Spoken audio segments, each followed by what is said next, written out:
नमस्कार, मैं चंदर कुमार और आप देख रहे हैं अपना पसंदीदा चैनल अंगवानी। साथियों, इस वीडियो में हम बात करेंगे देश के जो कर्मचारी संगठन है, जो ट्रेड यूनियंस है, जिन्होंने एक कॉल दिया है फरवरी के महीने में, मतलब नए साल की शुरुआत, और नए साल की शुरुआत बंद के आह्वान के साथ।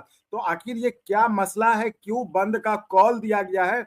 और ये भी कोई एक ऐसे वैसे संगठन के द्वारा नहीं, देश भर की जो बड़ी ट्रेड यूनियंस हैं, सेंट्रल ट्रेड यूनियंस, सब मिलाकर जो संगठन है, उन्होंने इस कॉल को दिया है कि 12 फरवरी को देश भर में वो एक स्ट्राइक करेंगे।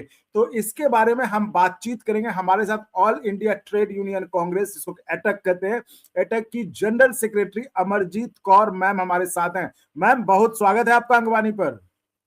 नमस्कार। मैम, अभी आप लोगों ने बड़ी हड़ताल की थी, फिर हड़ताल की नौबत आ गई। जी हाँ, क्योंकि हमने जो 9 जुलाई की हड़ताल की थी, वो हमारी पिछली हड़तालों से काफी बड़ी हड़ताल थी। उसमें हमारे सारे मुद्दों के जी। साथ-साथ मुख्य मुद्दा था लेबर कोड्स लागू नहीं करना।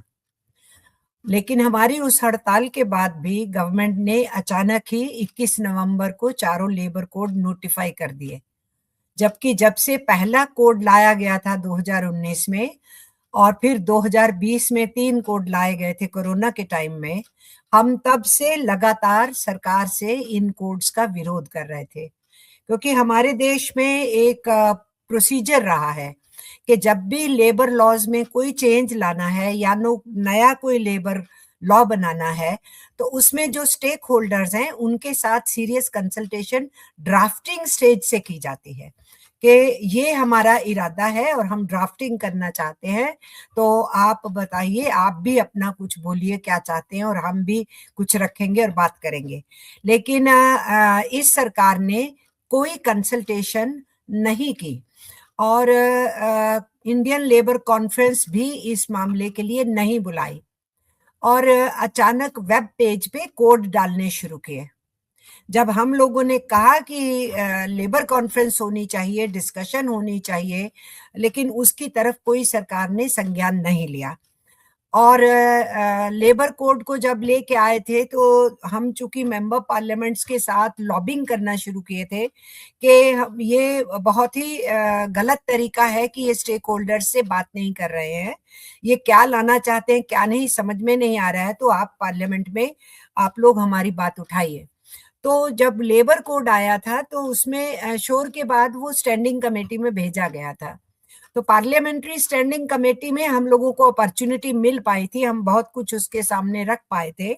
लेकिन एक भी चीज उन्होंने एक्सेप्ट नहीं की और नतीजे के तौर पे जो समझ में आया कि एम्प्लॉयर्स की जो इच्छा थी उसको पूरा किया गया और जो फाइनल ड्राफ्ट बनाया गया वो भी नहीं दिखाया गया और अचानक पार्लियामेंट के अंदर उसको पेश करके उसको कोड ऑन वेजेस लाया गया।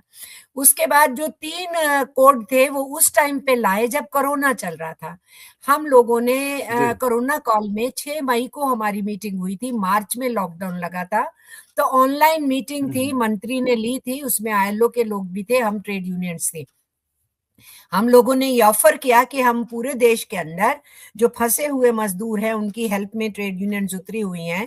ये एक ऐसा टाइम है कि लेबर मिनिस्ट्री और ट्रेड यूनियंस मिलके वर्कर्स का, खास करके माइग्रेंट वर्कर्स की बहुत दिक्कत है, उसको संभालें। और हमने सुना है कि आप लेबर कोड्स की चर्चा कर रहे हो कोई और भी फर्दर लाने के लिए, आप कृपया करके इस काम को इस दौर में मत कीजिए। हम पहले मिलके मजदूरों के जो कष्ट हैं उनको देखें, जी। तो मत लाइए ये लेबर कोड्स। हमारी बात का कोई जवाब नहीं मिला और सडनली फिर उसी कोरोना काल में सितंबर में 2020 में ये लेके आए।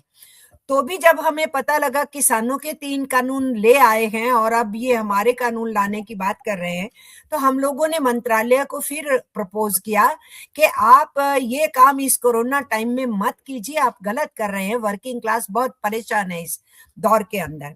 लेकिन उसके बावजूद भी ये किस दिन लेके आए, जब सारा अपोजिशन वॉकआउट पे चल रहा था, क्योंकि कुछ एमपीज को निष्कासित किया था। फिर तो एक स्टेज पे 140 एमपीज को निष्कासित कर दिया। तो ऐसे में पार्लियामेंट में वॉकआउट चल रहा था और उस वॉकआउट के दौरान केवल सत्ता पक्ष के एमपीज और सरकार के मंत्री मौजूद थे। हमारे तीनों लेबर कोड तब इंट्रोड्यूस किए गए और सत्ता पक्ष ने ही पेश किया, सत्ता पक्ष ने पास कर दिया और उसके ऊपर कोई पार्लियामेंट्री डिस्कशन भी नहीं हो पाई। तो हमारा शुरू से ये कहना था कि ये गलत तरीका अपनाया जा रहा है। फिर इन्होंने रूल फ्रेमिंग भी उसी कोरोना काल में करने की कोशिश की, ऑनलाइन मीटिंग करके, और वो एक बहुत बड़ा मजाक था हमारे साथ। हमें कह रहे थे 1 मिनट में इन रूल्स के ऊपर बोलिए, जो संभव नहीं था, तो हमें बायकॉट करना पड़ा। तो रूल्स की स्टेज पे भी कंसल्टेशंस नहीं हुई। हमने देखा रूल्स जो है कोड्स से भी फर्दर डैमेजिंग थे। हालांकि हम लोगों ने अपने अपने लेवल पे और यूनाइटेडली भी सेंट्रल ट्रेड यूनियंस ने अपनी सजेशंस भेजी, पर गवर्नमेंट ने उसको डस्टबिन में डाला और हम लगातार इंडियन लेबर कॉन्फ्रेंस की मांग करते रहे। इंडियन लेबर कॉन्फ्रेंस नहीं बुलाई गई और अब लगातार झूठ बोला जा रहा है, पीआर अपना मैनेज किया जा रहा है गवर्नमेंट के द्वारा कि उन्होंने बड़ी कंसल्टेशन करी, इतनी 50 मीटिंग करी, ये 30 मीटिंग करी। सब झूठ है। रियल प्रोसेस है कि आप ड्राफ्टिंग पे बात करते, फिर प्रोसेस है कि इंडियन लेबर कॉन्फ्रेंस में इसको रखते, जिसमें तीनों पक्ष मौजूद होते हैं, एम्प्लॉयर्स और एम्प्लॉइज और सरकार। उसमें सहमति बन करके कुछ निकल करके आता तो हमें समझ में आता है कि हमारी कुछ चीज मानी गई, कुछ नहीं मानी गई। लेकिन ये एक तरफा जो सरकार ने किया रूल फ्रेमिंग की, फिर स्टेट गवर्नमेंट्स के जरिए से इन्होंने सिंगुलर करके जो लॉज हैं उनमें अमेंडमेंट्स करानी शुरू की। तो ये सारी चीज को लेके वर्किंग क्लास के अंदर बहुत गुस्सा है और इसलिए ट्रेड यूनियंस ने इस सारी चीज के ऊपर इतना क्याओस क्रिएट कर दिया। इन्होंने अचानक इसको 21 नवंबर को घोषित करके 13 नवंबर को मंत्री के साथ मीटिंग थी ट्रेड यूनियंस की ड्राफ्ट लेबर पॉलिसी पे। उस दिन भी हमने कहा कि आप कृपा करके ट्रेड यूनियंस के साथ मीटिंग कीजिए, इंडियन लेबर कॉन्फ्रेंस बुलाइए, लेबर कोड्स मत लाइएगा। फिर 20 नवंबर को फाइनेंस मिनिस्टर के साथ मीटिंग थी, pre budget consultation trade unions के साथ। उस दिन भी वहां सेक्रेटरी मौजूद थी, लेबर सेक्रेटरी। तो हम लोगों ने कहा कि जो है हमें ये लेबर कोड्स मौजूद नहीं है, फाइनेंस मिनिस्टर इंटरवीन करे और लेबर सेक्रेटरी बैठी हैं, इंडियन लेबर कॉन्फ्रेंस बुलाइए और हम लेबर कोड इस सूरत में पसंद नहीं करेंगे। इवन बीएमएस ने कहा 2 कोड हमें ठीक है और 2 कोड हमको नहीं ठीक है, ये उन्होंने कहा। पर बाद में अगले ही दिन, उस समय कुछ नहीं कहा लेबर सेक्रेटरी ने, उस समय कुछ और बात नहीं हुई, फाइनेंस मिनिस्टर का रिस्पांस नहीं था और अचानक 21 नवंबर को इन लेबर कोड्स का नोटिफिकेशन निकाल दिया गया। और नोटिफिकेशन भी आप निकाल रहे हैं, आपको कोई क्लैरिटी नहीं है। इनके वकील, हमारे वकील, कमिश्नरी के और रीजनल ऑफिसेज, लेबर कमिश्नर के मेन ऑफिसेज सब सकते में थे कि अब क्या करना है, क्योंकि ट्राइब्यूनल्स में केस लगे हुए हैं, लेबर कोर्ट्स में केस लगे हुए हैं, क्या करना है। गवर्नमेंट ने सीधा कह दिया कि कल से निरस्त हो गए, ये लेबर कोड लागू हो गए, बाकी लॉज खत्म हो गए। इस क्यास में ही फिर कोई दिल्ली के हाई कोर्ट में गया और गवर्नमेंट को नोटिफिकेशन निकालना पड़ा कि इंडस्ट्रियल कोड में हमारे पास ट्राइब्यूनल्स नहीं बने हुए हैं और हम जो हैं ये जब तक ट्राइब्यूनल्स नहीं बनेंगे कोड ऑन इंडस्ट्री, उसी तरीके से कोर्ट्स की प्रोसेस चलती रहेगी। दूसरे मामलों में भी इन्होंने इसी तरीके से खिचड़ी बनाई है। इस वक्त क्याओस और अनार्की का सिचुएशन क्रिएट किया है इन्होंने और ये हमारा मेन मुद्दा है जिसको लेके हम लोगों ने हड़ताल का निर्णय लिया है।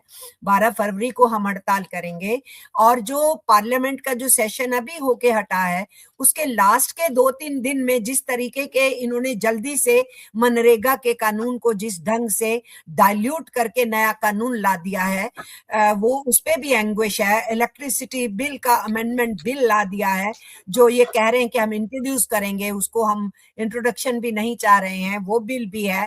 फिर न्यूक्लियर एनर्जी पे जो बिल लाया गया है शक्ति, उसमें बहुत लूप होल्स हैं और वो बहुत गलत है। इस तरीके से सरकार का जो रवैया है, किसी से बात नहीं करना, डिस्कशन नहीं करना, कंसल्टेशन नहीं करना, एक तरफा अपनी बात को थोपना, उसको लेकर के सेंट्रल ट्रेड यूनियंस ने 22 तारीख को अपनी मीटिंग की और उस मीटिंग के अंदर हम लोगों ने तय किया है कि हम पूरे देश के अंदर जनरल स्ट्राइक करेंगे 12 फरवरी को। और अगर आपको अच्छा लगा तो एक बार और आपको मैं कहना चाहूंगा कि आप इसको प्लीज सब्सक्राइब और शेयर करते रहें ताकि हमारा भी मनोबल और सपोर्ट बना रहे।